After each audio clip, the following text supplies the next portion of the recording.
시작하기에 앞서 구독과 좋아요 안 하셨다면 구독과 좋아요 꼭 한 번씩 부탁드립니다. 구독과 좋아요는 크리에이터에게 큰 힘이 됩니다.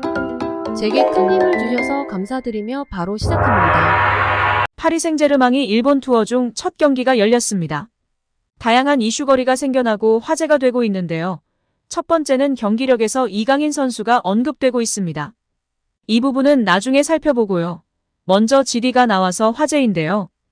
이강인과 가수 지드래곤이 일본 오사카에서 만났습니다. 파리 생제르맹은 26일 구단 공식 소셜미디어 SNS에 이강인과 지드래곤이 만난 소식을 전했습니다.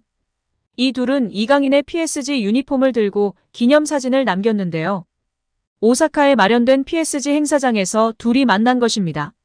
하루 전인 25일 오후 일본 오사카 yan마 스타디움에서 PSG와 알나스르의 프리시즌 일본 투어 첫 경기가 열렸습니다.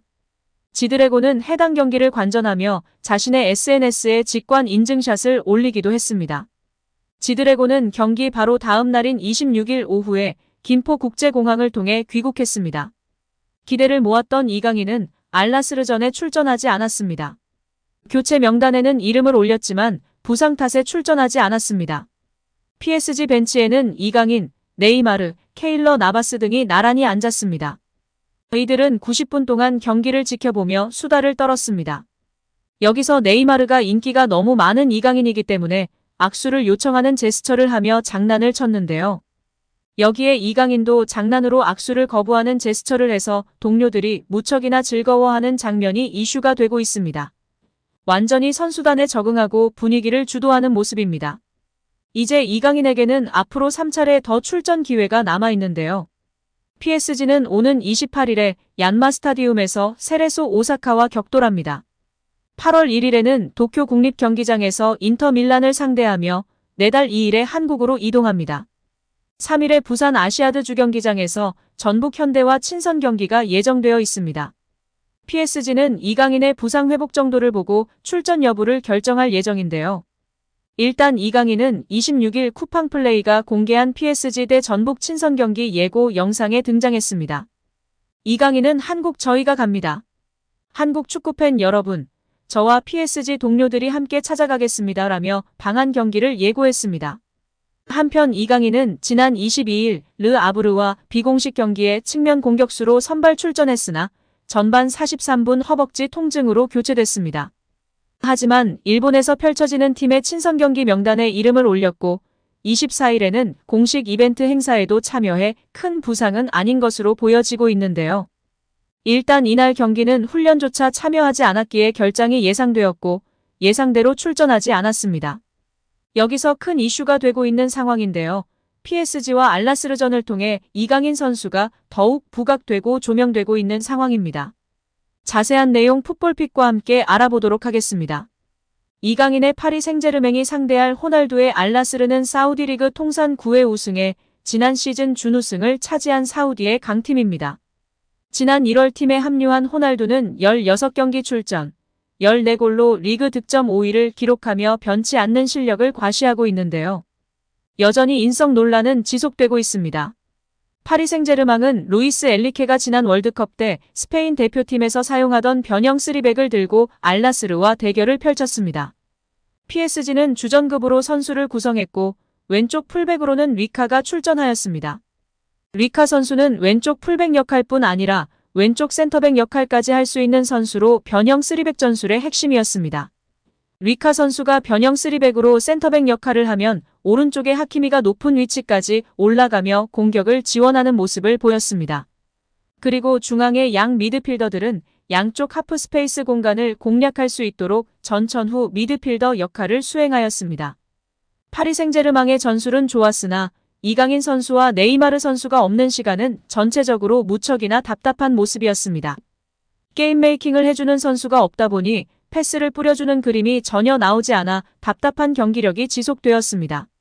아무래도 네이마르 선수가 들어오게 되면 게임 메이킹을 하게 될 테고 네이마르 선수가 없을 때에는 이강인 선수가 그 역할을 지난 데뷔전에서 10분 발휘하며 찬사를 받았습니다. 이번 알나스르전에서는 그런 모습을 볼 수 없어 팬들이 무척이나 답답해했습니다. 오죽하면 팬들의 댓글에는 이강인 주전 경쟁 걱정이 아니라 파리 생제르맹 성적을 걱정해야 할 판이다. 이강인이 닭주전이다. 강인이 출전 걱정은 일단 안 해도 된다 등의 댓글이 줄을 이루고 있는 상황입니다. 또한 현지 팬들도 답답함을 호소하며 유망주라도 공격형 미드필더 영입을 더 해야 한다. 해리케인과 같은 정통 스트라이커 영입도 필요하다. 셀타비고와 벤피카는 대량 득점에 주도를 했는데 우린 뭐냐? 이제 이강인과 네이마르가 있으니 정통 스트라이커만 있으면 될 거야. 이강인과 네이마르가 없었다는 것이 위안이다. 등의 댓글이 줄을 이루고 있습니다. 대표적으로 이강인, 네이마르 같은 창의적 미드필더의 부재를 가장 많이 꼽았고 그 다음이 9번 정통 공격수의 부재를 꼽았습니다. 실제 현재 선수단에서 네이마르를 제외하고는 플레이메이킹을 하는 선수들이 전혀 없고 미드필더진조차 창조적인 역할을 수행하는 선수들보다는 전천후 미드필더나 수비형 미드필더 역할을 수행하는 선수들이 많은 상황입니다. 이를 볼 때 엘리케 감독의 전술상 경기에 중용받는 선수들은 창의적인 네이마르, 이강인 선수가 될 것이 다분한 상황입니다. 우가르테, 에메리, 은두르, 루이스 등의 선수가 후방 빌드업은 할지 몰라도 전진형 플레이메이커 역할하는 선수들이 아니기 때문에 무조건 이강인 선수가 경기를 풀어주며 네이마르와 함께 파이널 패스를 넣어줄 것으로 예상되고 있습니다. 실제 이강인 선수가 지난 데뷔전에서 중원을 지원해주고 내려와서 볼을 받고 경기를 풀어주는 역할을 너무나 잘 해내며 찬사를 받았습니다. 앞으로 정말 이강인 선수가 중용을 받을 것이고 어떤 활약을 펼치냐에 따라 파리 팬들의 마음을 완전히 사로잡을 수 있는 것 같은 좋은 예감입니다. 여기에 파리 생제르맹이 2년 연속 일본에 온 이유가 알려지며 더욱 화제가 되고 있는데요. PSG는 지난해에 이어 2년 연속 일본 투어를 잡았습니다. 엄청난 수익을 기대할 수 있기 때문인데요. PSG는 지난해 일본 투어의 결과로 1,300만 유로 약 186억 원의 수익을 거둔 것으로 알려졌습니다. PSG의 공개 훈련을 볼 수 있는 오픈 트레이닝 티켓이 1만 5천 장 이상 팔릴 정도로 엄청난 열기였으며 작년엔 리오넬 메시, 음바페, 네이마르 슈퍼스타 3총사를 볼 수 있었기 때문에 흥행할 수밖에 없었다는 평가를 받고 있습니다. 올해 메시가 미국으로 이적했음에도 PSG는 일본 투어 수익으로 지난해보다 훨씬 많은 2천만 유로 약 287억 원을 예상하고 있는데요. 일본 팬들이 네이마르 등 슈퍼스타를 보기 위해 기꺼이 지갑을 열었기 때문입니다. 또한 여기에 한국의 대표 스타이자 쿠보의 절친 이강인 선수가 있기 때문으로 전해지고 있습니다. 선수들의 사인을 받을 수 있고 VIP석에서 경기를 볼 수 있는 호스피탈리티 스페셜 티켓은 300만엔 약 2,727만 원의 엄청난 가격에도 불구하고 불티나게 팔려나갔습니다. PSG 대 오사카의 티켓도 10만엔 약 93만 원, PSG 대 인터 밀란의 티켓은 20만엔 약 187만 원에 달한다고 전해지고 있습니다. 심지어 PSG 훈련을 볼 수 있는 오픈 트레이닝 티켓도 8,000엔 약 7만 원으로 책정됐음에도 인기가 높은 상황이라고 합니다.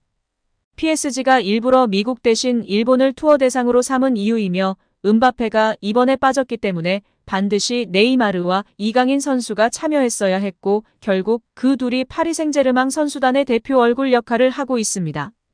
오늘 영상은 여기까지입니다. 시청해주셔서 감사드립니다.